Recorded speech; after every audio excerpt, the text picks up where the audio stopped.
Cet après-midi, on vient tout juste de se rencontrer pour le conseil municipal de la Ville de Montréal, essentiellement par téléphone, mais pour réitérer, pour reconduire l'état d'urgence pour une période plus importante. C'est important de le demander au conseil municipal sur une base régulière. Et bien sûr, c'est ce qui va nous permettre d'aller de l'avant. Je pense que ce qui a été mis de l'avant la semaine dernière concernant les mesures pour les personnes en situation d'itinérance a bien démontré l'importance pour la Ville de Montréal avec l'ensemble de ses partenaires de poser des gestes rapides et concrets. Et l'état d'urgence, je le rappelle, nous donne l'agilité, la flexibilité dont nous avons besoin pour agir de façon responsable et efficace. J'en profite pour rappeler d'emblée quelques règles de santé publique à tous les Montréalais et toutes les Montréalaises, et ce sans exception, de garder votre distance de 2 mètres, à moins que vous soyez une cellule familiale. Évitez tous les déplacements qui ne sont pas essentiels. Et ça, on va vouloir vous en jaser davantage cet après-midi. Et enfin, de respecter, ou du moins de rester dans votre quartier. On veut vraiment limiter tout déplacement qui ne sont pas nécessaires et qui sont loin de la maison. Alors, le petit bol d'air, la petite marche, là, on la fait dans son quartier. Aller faire ses courses dans son quartier. Aller chercher sa prescription dans son quartier. On n'est pas dans une période où on commence à visiter la ville, les différents parcs et autres. On doit rester dans son coin.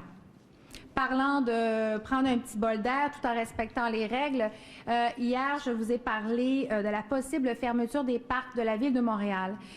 Beaucoup de gens nous ont écrit en nous suppliant de ne pas les fermer.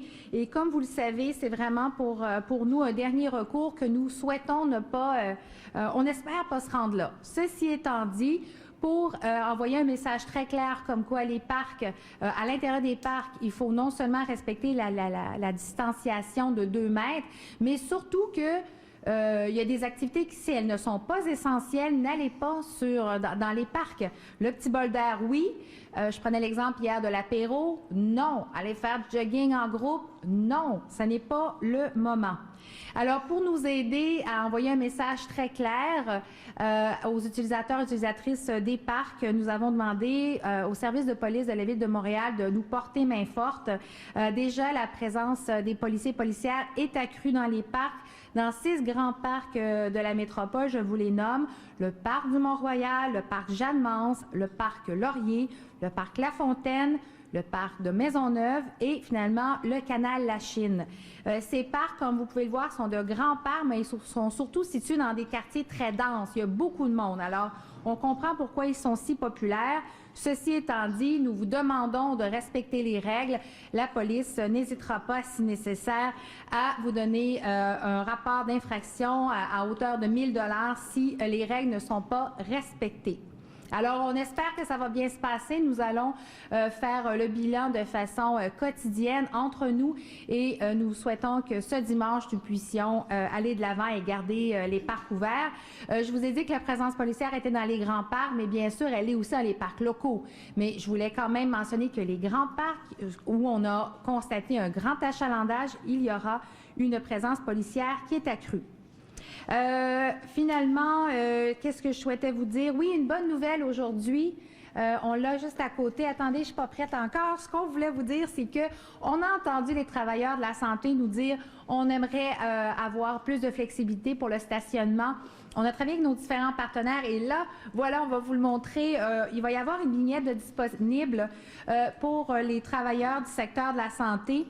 Alors, c'est la vignette COVID-19 et c'est vraiment la Ville de Montréal qui met à la disposition des travailleurs travailleuses de la santé près de 150 places de parcomètres pour se stationner à proximité de leur lieu de travail.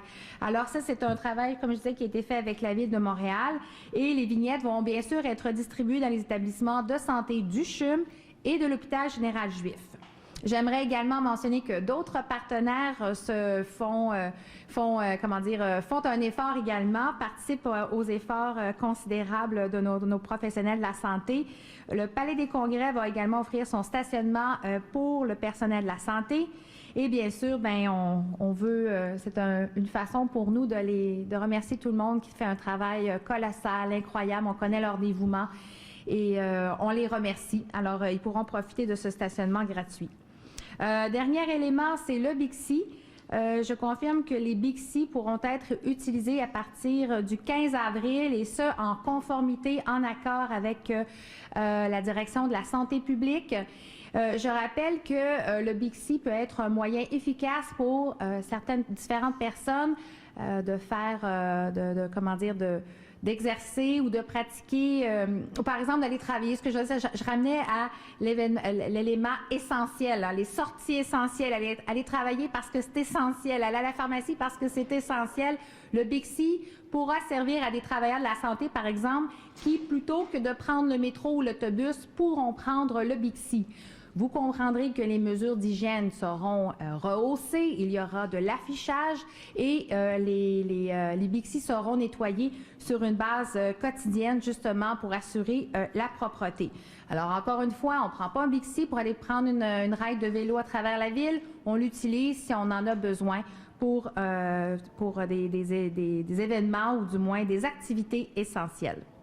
Alors, en terminant, un grand merci, bien sûr, à tous les Montréalais et Montréalaises qui font un travail exceptionnel. Je tiens à rappeler que quand j'ai un travail exceptionnel, c'est que je sais que vous faites preuve de beaucoup de résilience, que c'est pas facile au quotidien, mais que c'est comme ça qu'on va réussir à passer au travers et que, bien sûr, tout le monde, sans exception, doit se conformer aux règles mises de l'avant par la Direction nationale et régionale de la santé, pour que l'on puisse passer au travers le plus rapidement possible. Few words in English.